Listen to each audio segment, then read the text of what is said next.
you get to the action plan, like I said, you're going to have the source water team that you developed early on use that assessment to develop their action plan. It's pretty simple. What our water operators and our soil water conservation district commissioners ask, and all of our partners at the local level, is that please keep it simple. Make this plan something that just basically says, what are we going to do? When are we going to do it? Who's in charge of getting it done? How much is done? And then any notes. So it's pretty simple. We want to keep things simple because, as you know, a lot of times government changes hands at the local level. And so whoever comes in next needs some simple plan that they can update. So once you get the plan kind of put together, at the same time you're putting that plan together, you're also securing your resources.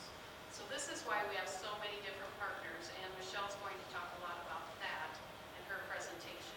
So we want to make sure we have the right people at the table, because when we decide what the plan is, we better have the resources ready to go. Then we get to the local team implementing that, and again, we need good people on your team if you're going to get to implementation. That means local folks who are willing to put forth a lot of voluntary effort. And then at the end, you have evaluation, and that's kind of where Jeff and Keith sometimes get together and they look at, are we really seeing the declines in our nitrates or whatever it is, the contaminant for that particular well. They want to keep evaluating that over time. And maybe you adjust your plan by what the evaluation is showing. So I'm going to switch this over to Keith Wilken from the Iowa DNR Field Office 4. And he's going to talk to you about some of his experiences in the source water protection planning, and also how he kind of starts things off when he talks to the community about their potential contaminant sources in their drinking water. Thanks, Becky.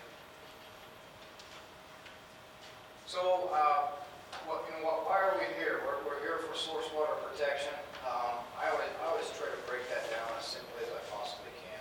What other way to break it down than this photograph right here? This is a photograph of a little lady that means a lot to me. So when I come to work every day, this is how I break it down. What motivates you? What drives you?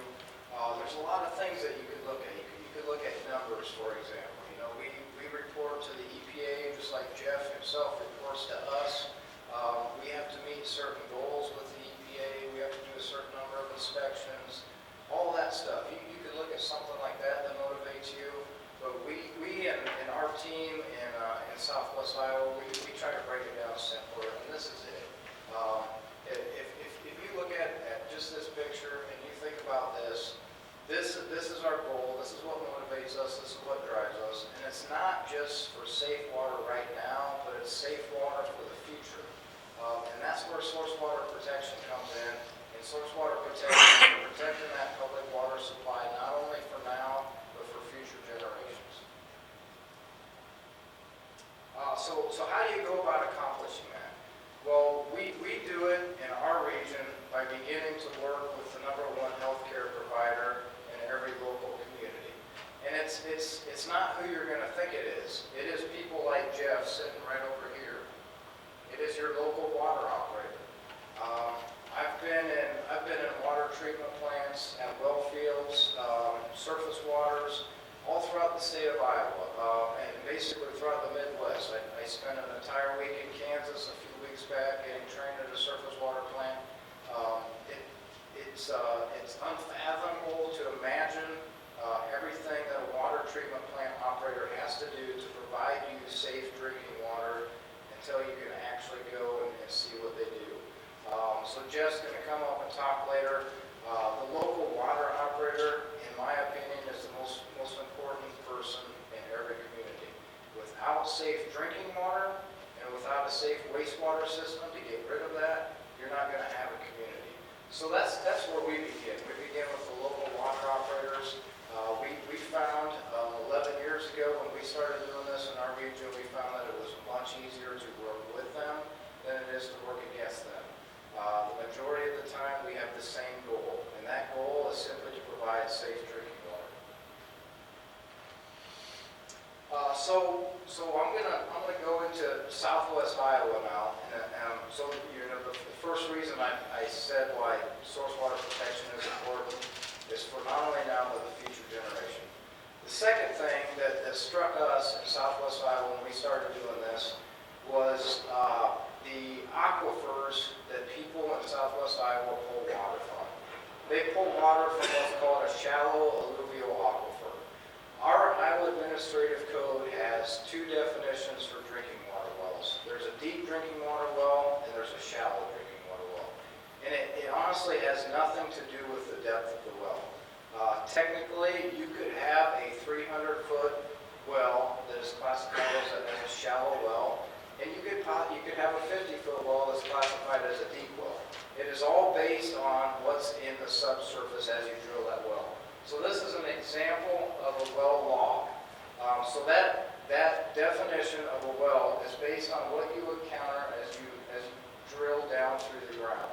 So what we're looking for is we're looking for a layer that you might encounter as you're drilling that would prevent anything from the surface getting down into that drinking aquifer supply. So maybe you encounter a 5 or 10 foot layer of bedrock, or maybe you encounter a 5 or 10 or 15 foot layer of really hard compact clay. If you encounter that, that's going to prevent anything from the surface that might be applied or spilled from getting down into that aquifer where you're pulling the water from. If you don't encounter that, you're drilling into, let's say, sands and gravels, then anything that is applied on the surface, spilled on the surface, can get right down into that drinking water supply. In Southwest Iowa, the majority of our community water supplies are drawing from shallow alluvial wells, so they are very vulnerable to anything that is applied to the surface. That's when we first started working with Becky, because we knew what we were up against in Southwest Iowa. Iowa is also an agricultural state, which is great because we've got the best soil in the world. But when you've got an agricultural state in association with shallow alluvial wells, then we need to work at protecting our water supply. So the city of Elliott is what we're gonna show one of the examples here today.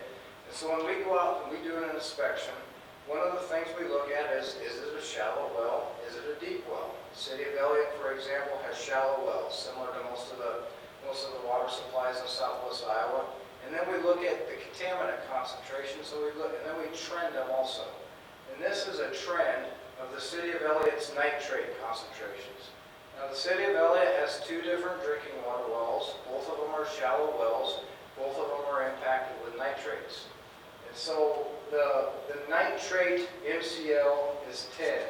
And you can see that line up there going across 10. And so I trended these during one of the inspections. And as you can see, from 1989 to about 2011, it is an obvious gradual increase in nitrate concentrations. When we see a trend like this, and we're working with the community, such as the city of Elliott, similar to many of the communities in Southwest Iowa, financially are struggling.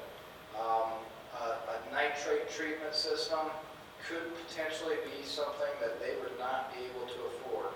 So when we see something like this, that's when we start pursuing options as far as like source water protection or something that we can do to start reducing those nitrates before it gets to a real concern.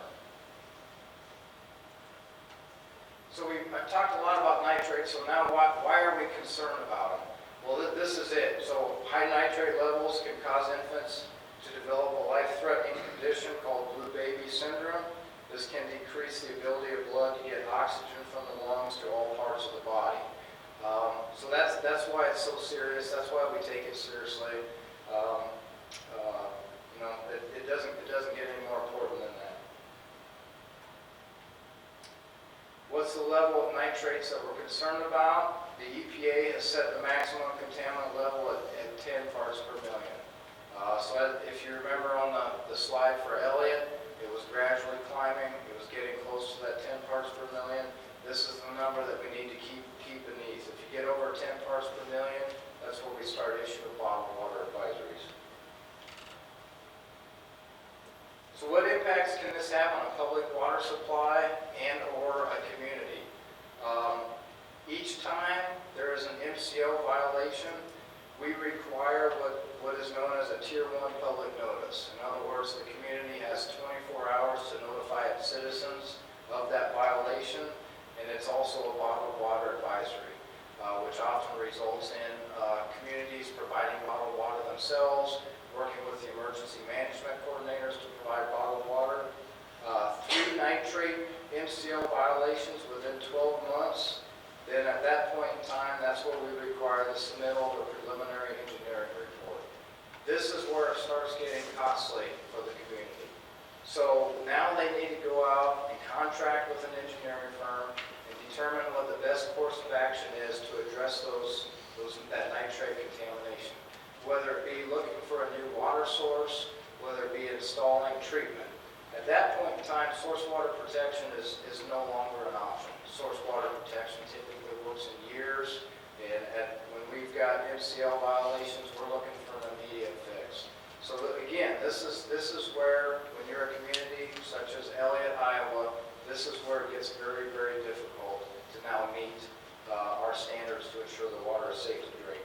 And then we typically require the submittal of that engineering report within 3 to 6 months. And again, that report is going to outline the options that community has to address that contaminant, and it should also include a proposed schedule of when certain items will be completed.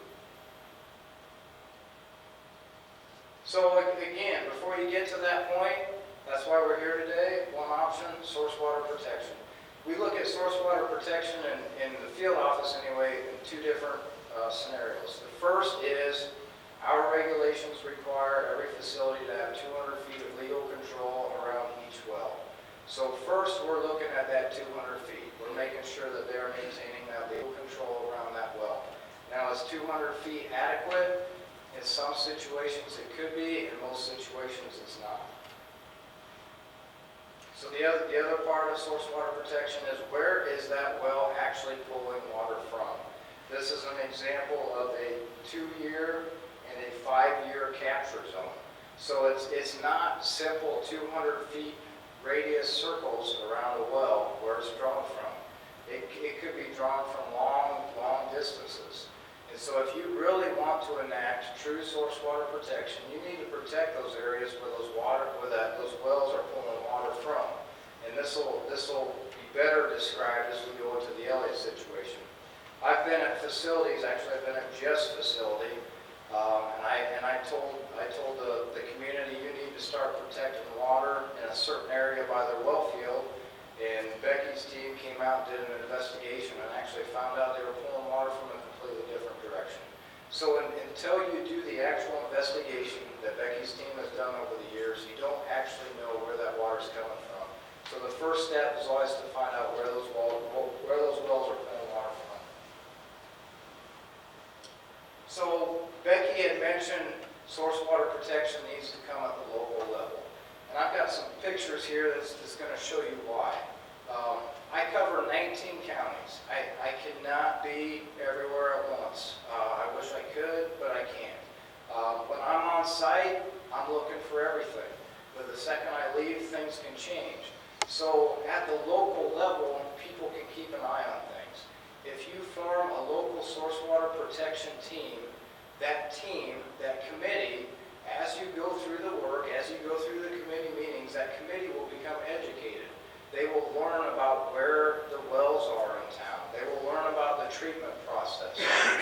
They will then become educated, and they can also help keep an eye out for anything that could potentially impact your well field. That's why it has to come locally. Local people can keep an eye on things, whereas I cannot always do that. So such things as this is a shallow well in southwest Iowa.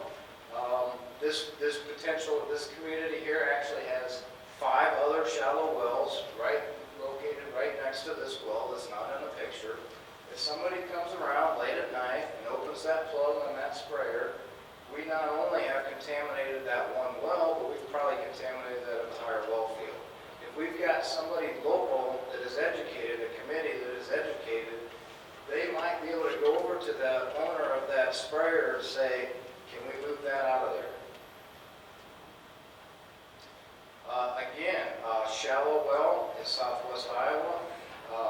This is a facility that actually has a beautiful source water protection plan hanging in City Hall. It's all laminated. It looks beautiful. We go out to the well field and we're applying fertilizer right next to the shallow well. This is a system that is actually has nitrate issues. At one point in time, this system was looking at installing a reverse osmosis system to treat the nitrates that was going to cost around the range of $4 million. Becky's team was involved at this place. We were out one day walking around the area trying to find out potentially where the nitrate contamination could come from. And we found this old abandoned well located up gradient of the city municipal water supply.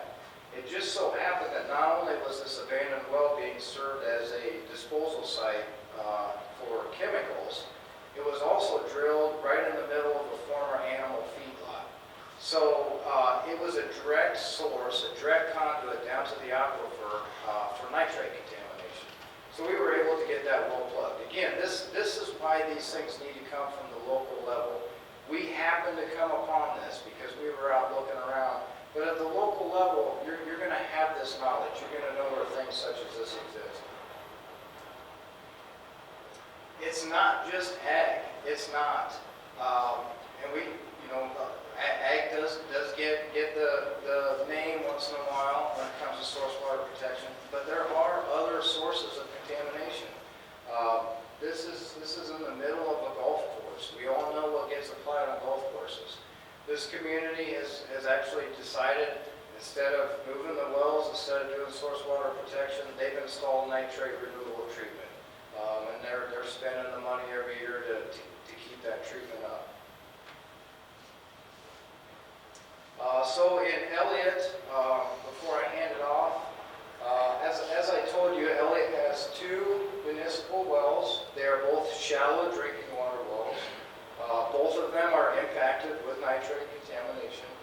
The city currently is only using the one down in the southeast corner. The one in the middle of town, as we were in the middle of the source water protection project, it actually exceeded the nitrate maximum contaminant level and has been taken offline. Has never been put back online to date. When we first started looking at Elliott, there was an ag chem facility on the south side of town. It was in such bad condition that the walls had deteriorated. There was actual fertilizers and chemicals spilling out of the building all around. So one would naturally think, being as close as that ag chem facility was to the wells, one would naturally think that was the source of the contamination. Becky's group came out and did some drilling. He could not find any contamination between the ag chem facility and the municipal wells. Actually determined that the nitrates were coming from the routine application of fertilizer on the farm ground north of Elliott.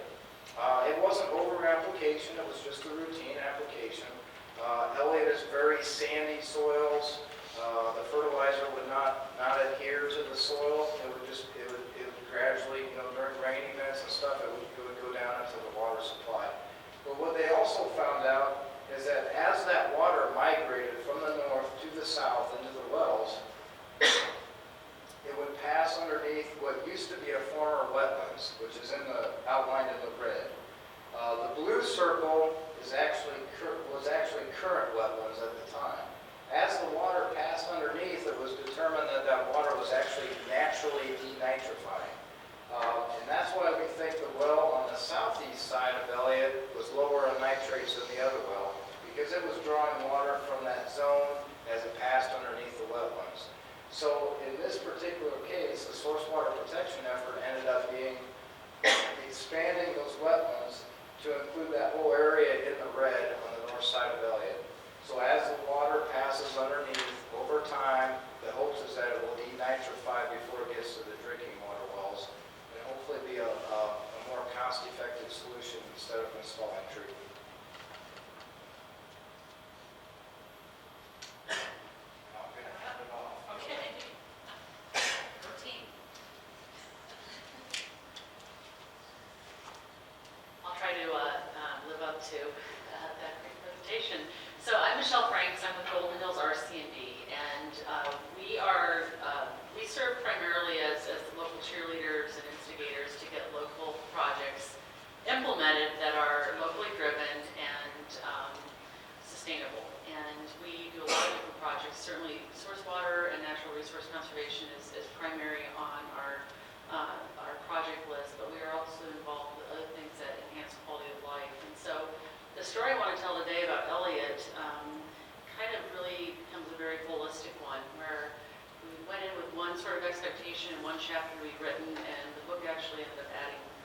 chapters with a really great happy ending.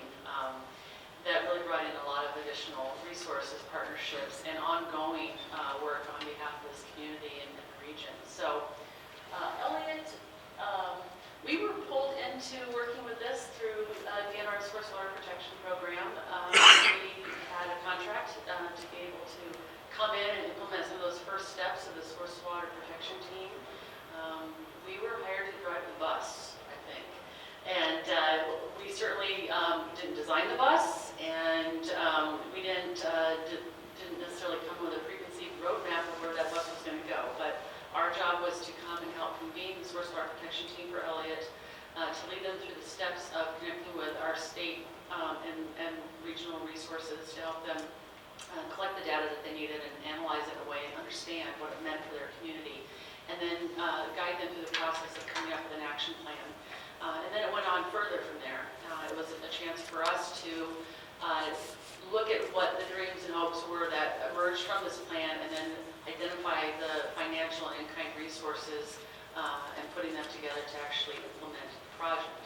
So it was really a wonderful opportunity for us to be involved in that pilot, and I think I kind of like to call it out as one of those opportunities where everything went right. But it was not a quick solution, and it certainly was cheaper than putting in a new denitrification plant or some sort of big ticket item for a community, but it did take time, and it took a lot of hands, and it took a lot of engagement from stakeholders.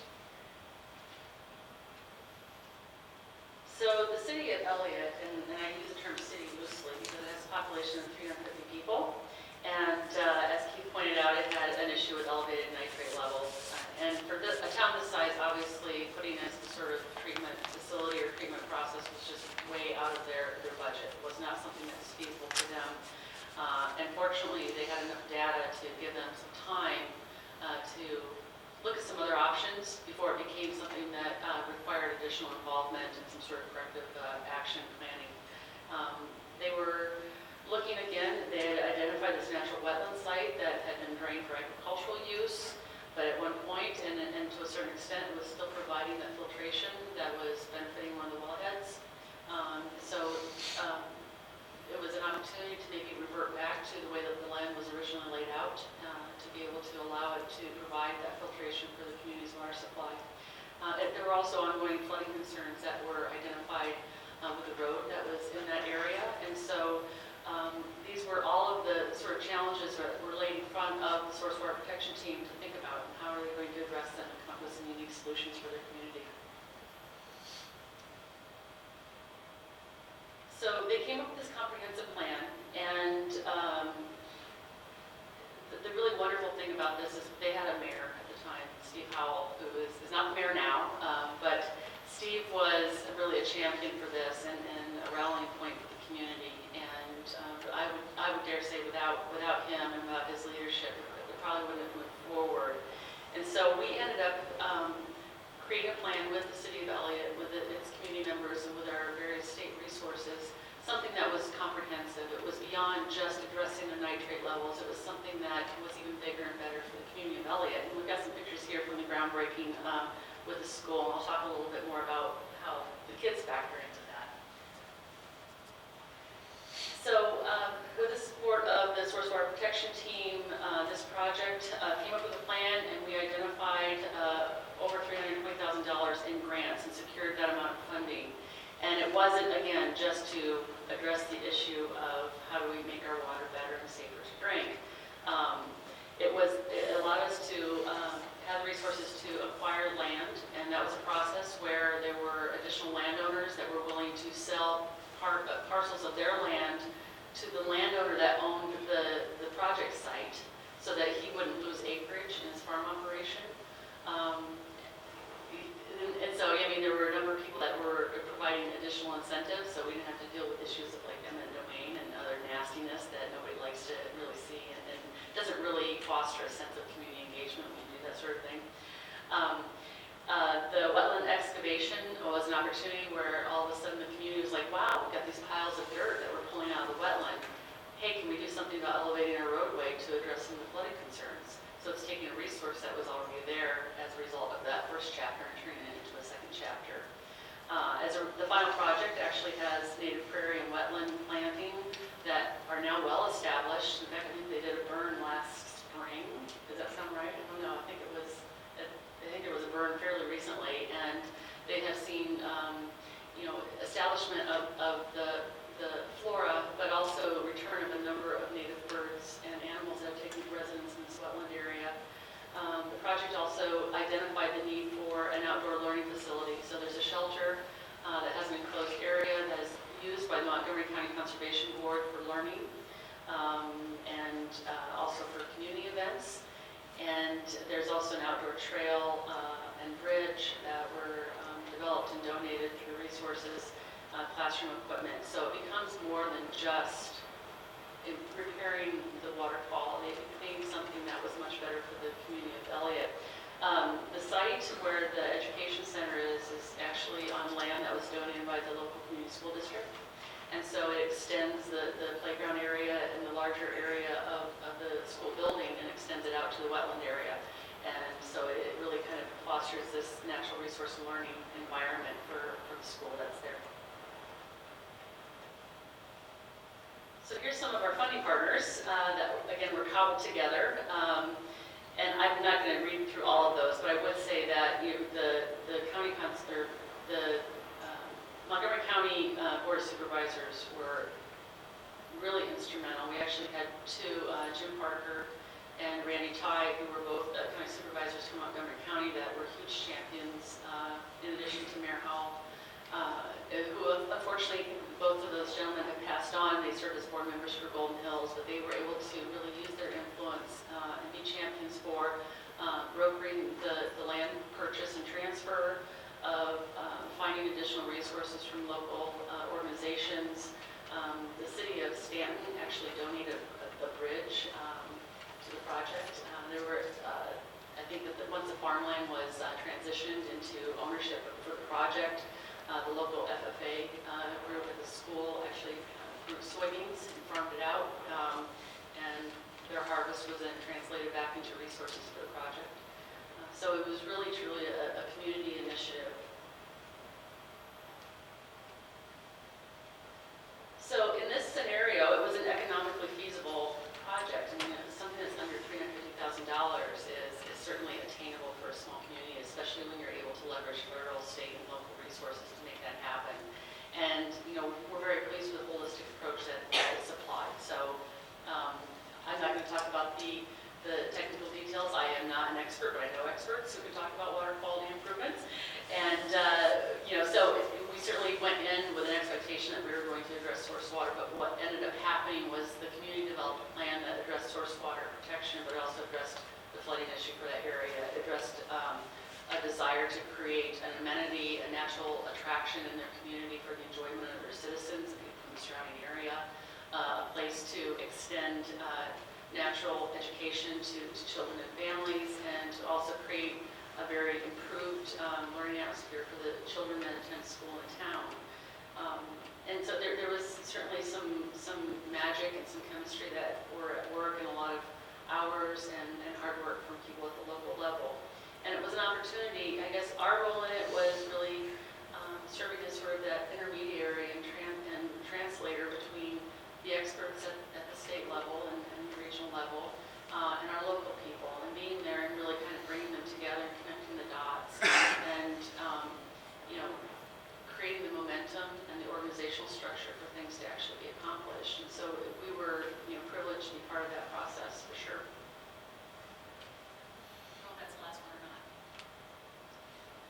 Is that mine too? Oh, this is okay. This is a quick timeline. So we had 23 source water protection team members, and when you think about a community of 350, I think it's certainly less than that, that shows significant community investment in the idea. Budget around $330,000, so the site investigation through DNR started in 2010. We went through the planning process. I believe Gold Hills was engaged in 2011 to kind of start taking some of that information and starting to assemble a plan development. The wetland was constructed in 2013. In 2014, we did the ribbon cutting for the outdoor classroom and the shelter area. And as of 2015, the flooding issue is gone. The wetland area, the shelter, and the trails are being used by the community. And like I said, they're continuing to become established and becoming a natural environment. And of course, reverting back to their purpose of providing filtration for the community water supply. I think that one of the best things about this is that we are in the process of helping coordinate the Watershed Management Authority for the East and West Nishnabotna watersheds. And we have, I think, 84 jurisdictions that we're reaching out to get them to sign on to the 28E agreement. The very first city that came in with their signed agreement was the city of Elliott. And so in addition to having a wonderful project, we've also, I think, through our partnerships with the state and with our local folks, we've been able to educate a whole community on the importance of this and create some sustainability and investment in the idea of protecting your source water. Is that my last slide? No, we keep going. Oh, I have More, there's some more, okay. I guess I talked about this, there's flooding and the source water protection were sort of this hand-in-hand thing. And so the county supervisors brought in some additional work. They helped facilitate the engineering, the design, they helped install culvert, and when they saw that they had a pile of dirt from this excavated wetland site, that they volunteered county services to move that up, to build up the roadway that had a tendency to flood. The Griswold School donated the land, and there's a picture of the learning area. And I mentioned earlier, see, I jumped way ahead, didn't I? FFA was involved, and they planted out soybeans in the field before it was excavated. The SWCDs contributed towards it. Menard, I think that, was it Steve Howell, the mayor, went and asked for money, and they said, here, have $10,000. That's always nice. City of Stanton had a bridge that they were no longer in need of. The National Park Service, Brian Leaders, designed this beautiful, what is it? Sundial. Sundial, yeah, okay, so it's sort of this mosaic tile sundial that is on site. We have the work of the naturalists through the Montgomery County Conservation Board, who uses this as an extended classroom for her work. And of course, Old Mills was involved in helping that, and we continue to maintain our relationship and our friendship with the community of Elliott. Hey, it's Jeff. All right, thank We're you. going to take just 5 minutes of a video, kind of break things up a little bit from a slide into a video for a minute. And I might ask, Susan Heathcote was on the Watershed Improvement Review Board, which supplied a lot of the funding for the Elliott project. And I just want to recognize that because that was huge. That's kind of what jump-started that team. Like, we've got resources. This was a great, supportive gesture by word. So, Well, without that, you can't get the ball rolling, basically. If you had that initial investment, then the leveraging. Well, one of the nice things about, and I will say was a nice thing about the Watershed Improvement Review Board was that we could fund any project. Didn't have the constraints, it didn't have to be an ag, partnership, it didn't have to be an urban one, it could be anything that a project needed. Unfortunately, work is being phased out now, so that funding source won't be there, but hopefully other funding sources for source water protection will be identified as a growing concern. But thanks.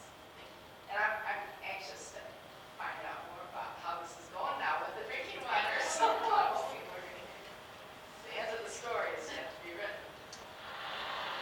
So this is IPTV. According to came out the and did a Iowa story Department of Natural on our Resources, program. 30% of the 880 municipal water supplies in the state of Iowa are highly susceptible to contamination from nitrates.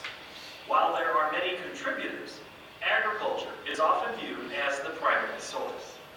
We've seen some places in the country where the federal government has stepped in and try and regulate pieces around water quality with not a lot of success, and certainly not near the size of an area we're talking about in the Mississippi River Basin or Iowa itself. In October of 2013, lawmakers in Iowa allocated an additional $22.4 million, doubling support to conservation and water quality improvements. $2.8 million was earmarked for a cost-sharing program designed to help farmers implement nutrient reduction strategies that include planting cover crops. We can do better, and if we focus on this, I think we'll get more tools and we'll figure out better ways of doing it. If that holds off the federal government from addressing this, I think this is a better, more effective way to make that happen, rather than have somebody thousands of miles in an office someplace draw a circle on a map and say, everybody does this in a certain area. We need that flexibility. We need, I think, the ingenuity of producers. The Iowa Nutrient Reduction Strategy, the culmination of 2 years of work by the Iowa Department of Agriculture, the Iowa Department of Natural Resources, and Iowa State University, found that cover crops were the best single practice farmers could implement to reduce pollution from nitrates. In Griswold, Iowa, it is hoped cover crops planted in the well's capture zone will be the solution to reducing high nitrate levels in the city's water supply. We have family and friends that live in town, so we need to do what we can to protect the groundwater there also. And our wells come out of that too, so we need to protect what we drink also. Brett Bierbaum farms 2,500 acres of corn and soybeans near Griswold, Iowa. He planted ryegrass as a cover crop after the harvest, but his neighbor Kenny Cousins applied seed to standing corn. We flew rye on September 3rd, and we got some nice rains after that, and we got some good germination on the seed. I think it's probably 4 or 5 inches tall out there now. While there are risks and costs involved with aerial seeding, there are benefits. Aerial seeding makes it possible to plant large areas quickly. It also extends the growing season because it allows the cover crop to be planted prior to harvesting the cash crop. If we get some fall rains, stuff takes right off. The rye has an amazing little kernel that will turn itself around and put a root down just so easily. And holding them nutrients available so they don't get away from the farmer should be a real plus for everybody involved. While Bierbaum and Cousins planted rye as a cover crop in Griswold, just down the road, Max Potter planted a combination of oats and turnips.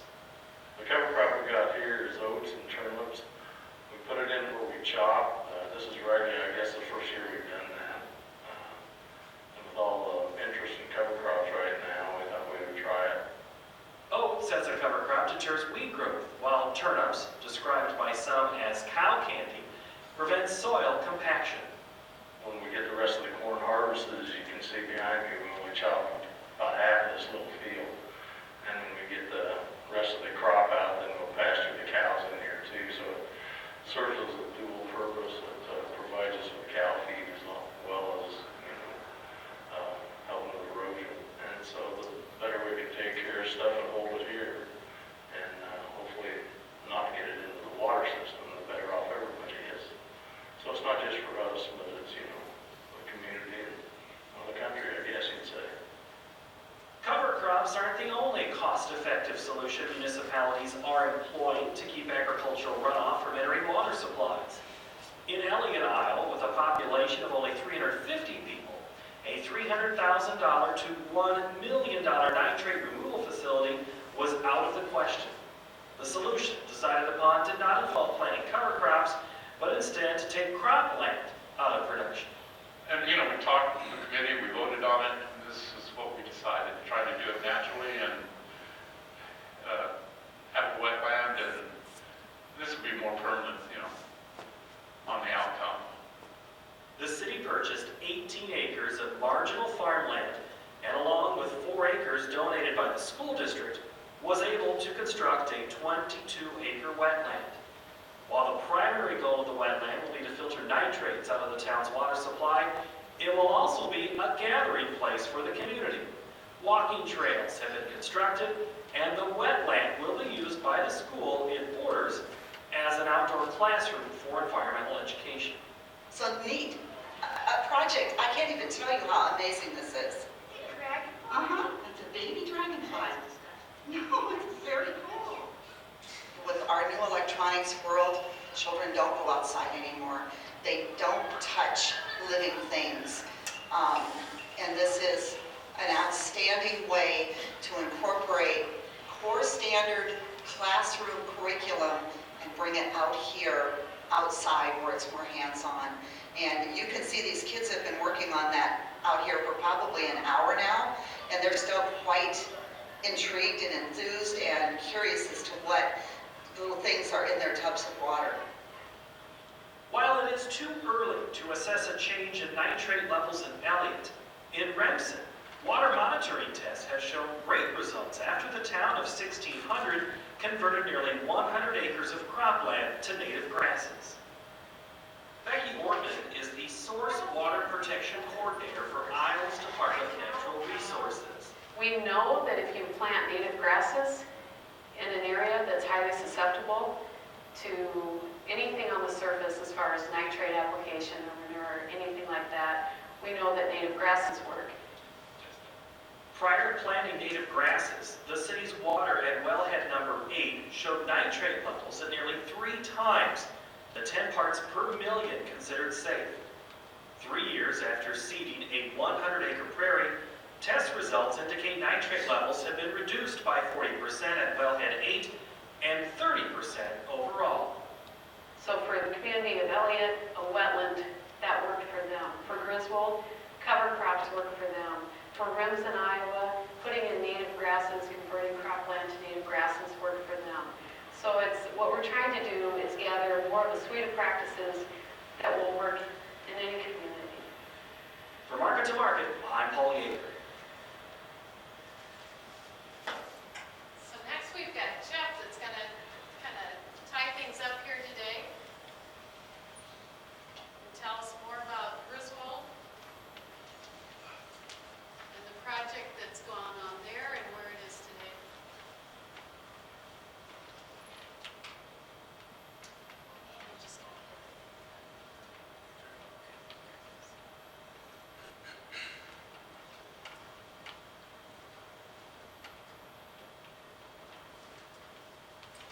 So in Griswold, we're a little bit different than Elliott. We have all farm ground around our wellheads, and our main goals were the prevention of contaminants getting into our water and to ensure sustainable drinking water for not just tomorrow, but for our kids, our grandkids. That's kind of our goal. And the water operator, or me, or the city essentially, is tasked with how are we going to do this? So we contacted the DNRs with Becky and through Keith and some other people, and tried to figure out what our best plan was, I guess, how to move forward without putting in a nitrate removal system that could have been $1 million to $1.5 million just to install, plus anywhere from $30,000 to $50,000 a year to maintain. So that wasn't really an option for us. So we set up the source water protection team, and on that I think we had about 23 people, 24 people, something like that. Included our mayor, 2 council members, all the city employees, which is just the 2 of us, and then our city clerk, and several people from the DNR helped out, and Becky and her team, as well as some of our CS people as well. Yeah, and all the landowners. And all the landowners came to the original meetings, as well as the farmers. In our capture zone, we have some land that's cash rented, which kind of makes it a little bit more of a challenge too. So it was a good team, and we worked pretty well together. Our nitrate sampling. To get started, we took some samples from some above ground surface streams and some tile lines. You probably can't see it from where you are, but there's our well field in the red circle there, and just up from there, it's like 2 miles as the bird flies, but we have a 48 and a 52 nitrate levels in and remember our maximum is 10. So those streams run right past our well field.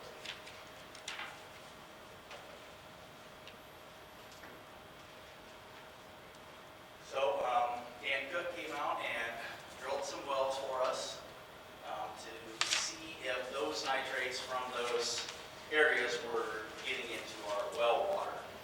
So we drilled 6 temporary wells around our well fields. And then we ran a pump test, which means that we pumped our city wells for 24 hours, ran it for 24 hours, and to see how the water drew down in these temporary wells to try to determine where our water was coming from. And actually, it was determined that those nitrates in that creek really had no bearing on the nitrate levels, so we had to figure out where they were coming from. We had to do a little more investigation, I guess. This is just kind of an overview. We organized the source water protection team. And again, with us, the farmers were really the key. Without them, we weren't going to go very far, very fast. So we worked with them a lot and got all of them on board. They were pretty apprehensive at first just because it was new to them. None of them really had done any cover crops. Some of their biggest concerns were the burn down. How are they going to get it healed before they went back to plant their regular cash crops? So that was really their main concerns. The site investigation was conducted, as I talked about, with Dan Cook. And then we discussed, the capture zone was identified. So, like I said, there is 6 farmers and 2 different landowners besides those 6 farmers involved. So it really involved about 8 people that we had to get on board. And at the start, all were really on board, or partially on board, I guess. So then we discussed some best management options. Not just cover crops, we talked about some other stuff like I have 3 different wells there, and they don't all have the same amount of nitrates in them. A couple of them are higher, and a couple of them are lower. So we put in VFDs, some drives that will allow me to pump water from my wells at a little bit different rate. So I can pump more of a lesser nitrate and less of a higher nitrate well. So that was some practices that we talked about. Then we applied for some grants. We didn't get the SIG grant originally, so we went to our Cass County Conservation Soil and Water Conservation Board, and they donated $2,000 the first year in 2013 to kind of get us started with, and that was enough money to plant 150 acres of cover crops right around the 3 wells. And then in 2014, following year, we got the SIG grant. And so we started with that and planted another 150 acres that following year.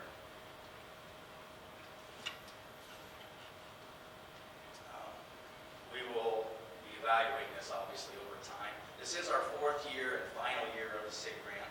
So we do have some data, which I'll talk about a little bit later.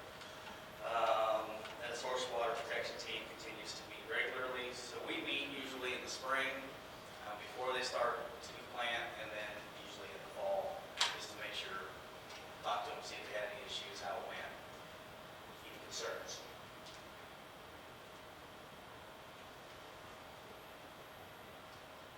So this kind of explains how our SIG grant worked.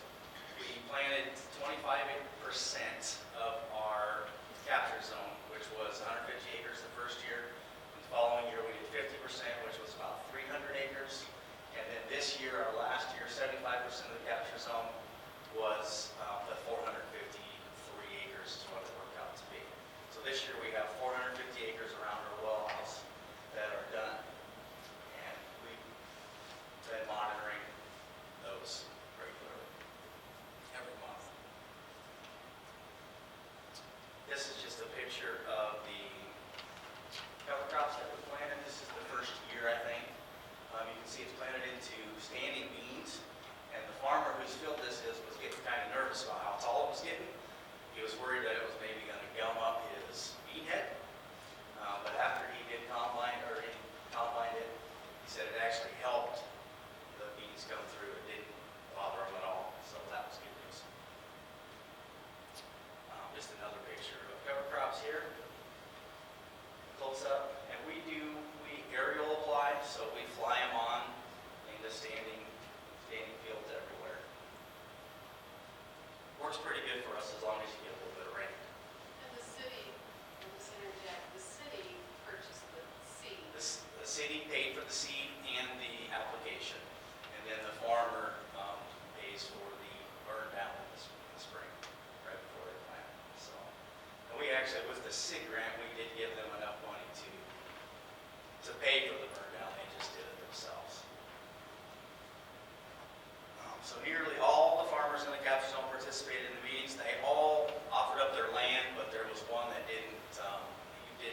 wasn't sold on it per se, so he didn't come to all the meetings, but he did offer his land, and I guess he got the benefits from that.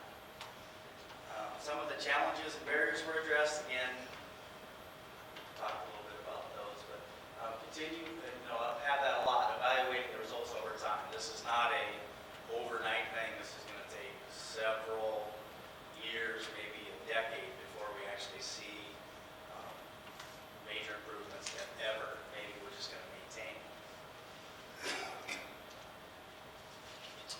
So, questions. One thing before I get to questions, I think Metheny's going to come back up, but I did run some numbers from our 2012, which is before we started any cover crops or did basically anything for source water protection. And our nitrate levels in our well number 3 from 2012 to 2016 dropped 0.15% of a part per million. And well number 4 dropped almost 0.5%.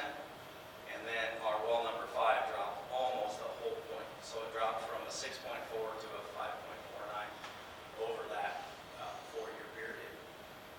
So some of that has to do probably with different rain.